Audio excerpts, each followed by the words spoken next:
बिस्मिल्लाहिर्रहमानिर्रहीम। 12 रोज़े हफ्ते के दिन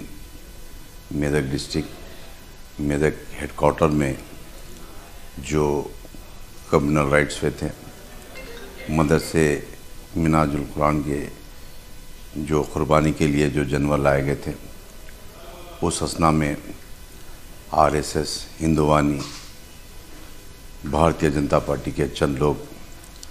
मदरसे के पास जाकर गड़बड़ करे। उसके बाद वहाँ के मकामी लोग, ज़िम्मेदार जनाब बम्बई आरिफ साहब और उनके तमाम साथी मिलकर डीएसपी को इत्तला किए। उसके बाद डीएसपी साहब वहाँ पर पहुँचे। उसके बाद वहाँ चंद घंटों के लिए इस तमाम तंजीम के भारतीय जनता पार्टी आरएसएस हिंदुवानी के लोग वहाँ से निकल गए, मगर 4 बजे से लगातार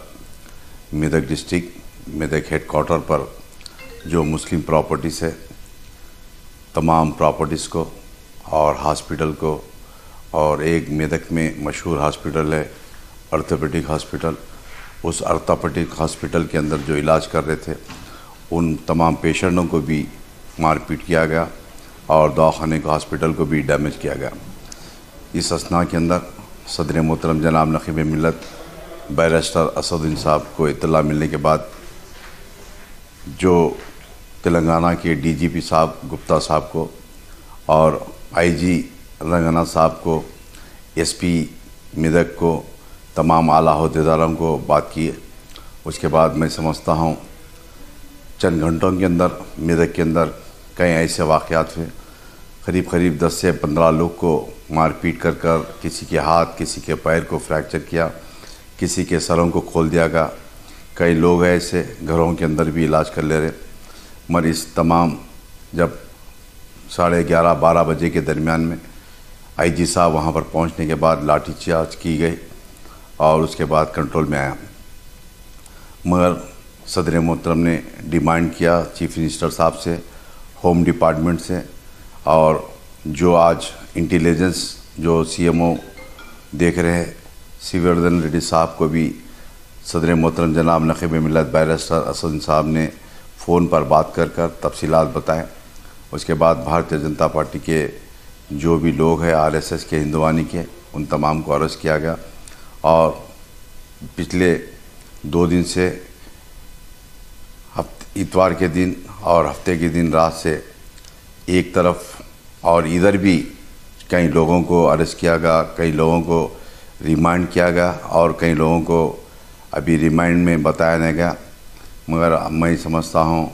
इंशाअल्लाह सदर मोहतरम इस वायलेंस को और ख़ास तौर से जो मेदक के अंदर जो गड़बड़ हुई उसको करीबी से अटेंड कर रहे हैं और बार बार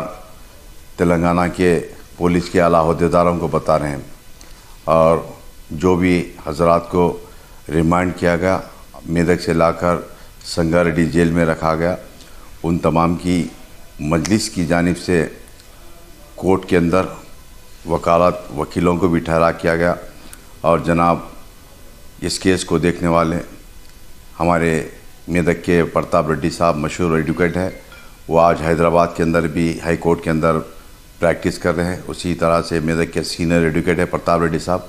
इनको सदर मोहतरम भी बात करे, मैं भी बात किया और उन्होंने जिम्मेदारी ली कि इन बच्चों को रिलीज़ कराने की, इन तमाम को बेल के लिए मजलिस तस्लीमीन पूरी ज़िम्मेदारी लेकर इन बच्चों के ऊपर, और जो ज़िम्मेदार है जो जेल के अंदर है और किसके ऊपर भी केस बुक हुआ, उन तमाम की ज़िम्मेदारी जमात की तरफ से वकील को ठहरा किया गया।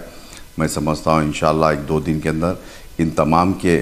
रिमाइंडर आने के बाद तमाम को कोर्ट के अंदर बेल के लिए डाला जाएगा। और ये जमात की जानिब से सदर मोहतरम जनाब नक़ीब मिल्लत बैरिस्टर असदुद्दीन साहब की जानिब से इन तमाम वकीलों का और तमाम का केस सदर मोहतरम की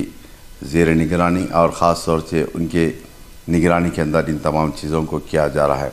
मैं इस मीडिया के ज़रिए आवाम से गुजारिश करता हूँ कि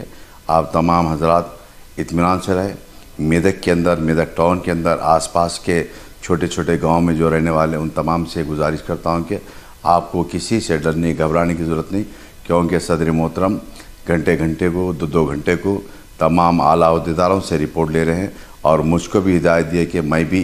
तमाम पुलिस के अहदेदारों से मुकामी जमात के लीडरों से और दीगर लोगों से भी मैं बात कर रहा हूँ, रब्त में हूँ। आप इत्मीनान से रहिए। आपके गाँव के अंदर, आपके मंडलों के अंदर कोई आपको कुछ करने वाला नहीं। मैं फिर एक मरतबा आपकी मेदक की आवाम की जानिब से सदर मोहतरम का शुक्रिया अदा करता हूँ, जिन्होंने ख़ास तौर से आपके लिए, आपके बच्चे जो जेलों में हैं उनकी रिहाई के लिए सदर मोहतरम एक बड़े वकील को अपॉइंट किया गया। शुक्रिया। खुदा हाफ़िज़।